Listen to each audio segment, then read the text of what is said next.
Bismillah. Ji nami kula Tatin. Kompletipun. Tatin Lestari Handayani. Nah, ngono rak kepenak to. Pidalem wonten? Kula saking Sentolo. Oh, saking Sentolo. Sampun tasih sekolah? Tasih sekolah? Malah nyengenges loh. Jenengan mboten jelas kok. Tasih sekolah ngono lho. Kula sampun lulus. Oh, sampun kagungan garwa? Sampun gadah putra. Oh, nggih syukur. Kula tanget sampun kagungan garwa. Nek ndek anak iki ya mesti ndek bojo to ya. Nah, dereng kantenan kok menawa sampean dirayah wong. Simak ya kurang ajar lho. Lah wong aku takone ndek bojo kok takone ndek anak karepmu ora karepmu. Apa urusanku? Ya wis rasa tekon. Ya wis arep tekon kowe jejere. Saiki tak takon, seneng ora? Sapa? Jenengan. Ora. Tenane. Sik tak ngombe kopi sik. Ben uripku peteng. Lah ngopo? Ah iki kan gelap ya to. Ben ireng to? Heeh. Piye? Ben ireng. Wis nek ireng.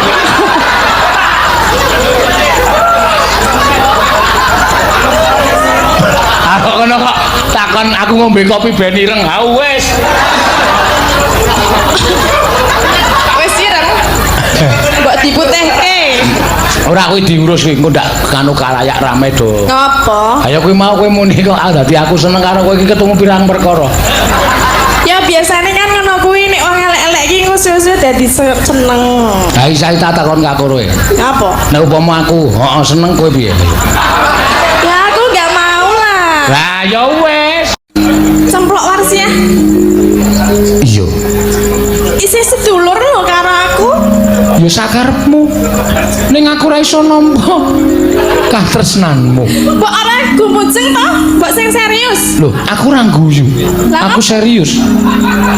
Mbok jenengan purun nggih kalian kula nggih Den Mas. Ora iso. Sebabipun menapa?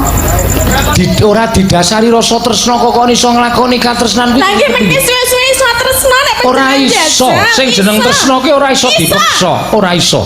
Ora dicoba kok meni ra iso. Iya lah. Ora iso Kabeh kuwi. kudu dijajal dhisik Den Mas. Apa meneh kudu nganggo dijajal. Aku ora iso nglakoni kaya ngono. Aku di seneni karo Kanjeng Panembahan Pangisingan. Kok pangisingan? Lah sapa? Sapa jenenge Mbah? Pasingsingan. Pasing Sing gedhe pangapuramu ya semin. Witing tresna menika jalaran sekeng kulino lho Den Mas. Durung karuan kuwi kabeh. Mbok panjenengan iku ampun ngeyel. Ora ngeyel, ning wong kuwi duwe Apa? jati diri. Aku ya duwe jati diri. Jati diriku wis tresna karo cempluk. Mula aku ora iso mbagi katresnan kuwi ora iso. Ya aku diibaratke cempluk wae ora apa-apa.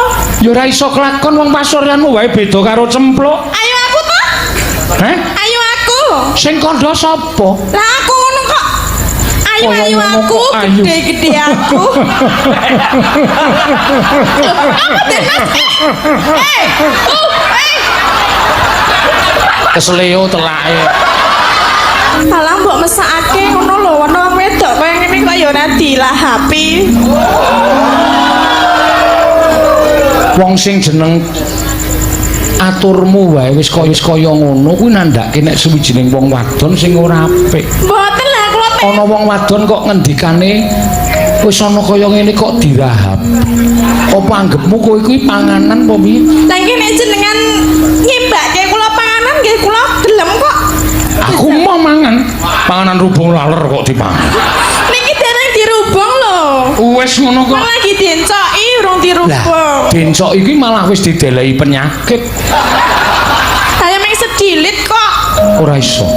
Lah mbok ampun ngenten niku to Den Mas. Emoh. Sebabe ngopo ngono lho. Nek mek ora tresna iku suwe-suwe iso dadi tresna. Ora iso. Kowe kok wong kok ngeyel banget to. Nanging kula ya pun tresna kalian jenengan lho. Wis ora iso. Mas. Wis. Gelem ya? Gelem ya? Ah. Aku unek-unekke kowe iki mergo aku iki perhatian karo kowe iki aja kelemon, kowe aja kebangetan lemu sing rada kuru sithik. Nah, perhatian itu tanda apa? Lho perhatian ya, perhatian iki oke banget kayak gondolan kayak perhatian banyak anak-anak jalan, jangan ngebut ngono kae ya oke. Nah, perhatian nek aja lemu-lemu. Ya ora apa-apa kok, aku ngeman karo kowe kok. Wong lemu ki. Piye? Nek ora seneng jajal tak gandrung, seneng ora wer aku. Kok kowe iki bendina gandrung kowe. Posike to, kowe iki aja kok nggayuh dalang. Lah ngapa? Karo kamerawan kowe ditolak kok. Nek pergane kan kae mengapusi kae jenengan kae padha jenengan lho. Apa? Atine meng do bos kabeh. Do, ngadeg do. Ngadeg kok tak buat. Iso ngadeg ora kowe do. Nah, karo kae kowe ditolak kok. Monggo kae nek omong gagap. Nah. Lah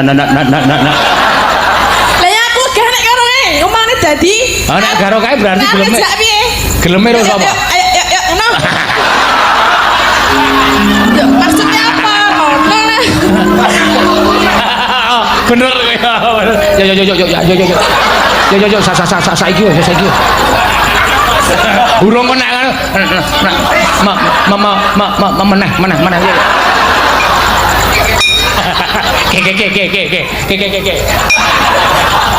Si. Oh, coba sih. Ayo jajal aku gandrungan coba mbok menawa engko gandrunganmu iso gawe renaning atiku. Jane aku ra iso sih gandrung ming waton nembang wae. Aleman. Kata-katane iki jane aku ra iso sih. Lah piye? Ora sak nganggo sih. Lah nggo apa? Ora, jane aku ra. Soale kowe kepenak, jane aku ra iso sih. Jane aku pancen ra iso gandrung sih. Mergane ngono lho sih. Lah metu dhewe yo. Tumbas kopi sih. Metu dhewe. Apa nih? Sihe. Oh, sihe metu.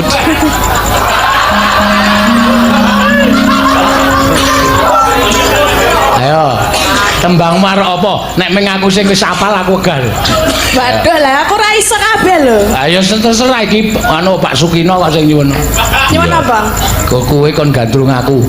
Pundi? Pak Sukino? Nyawer lho, Pak. Nek ora nyawer ora dadi lho gandrungane kok. Kapok kowe. Wis, iki lagi kok lagi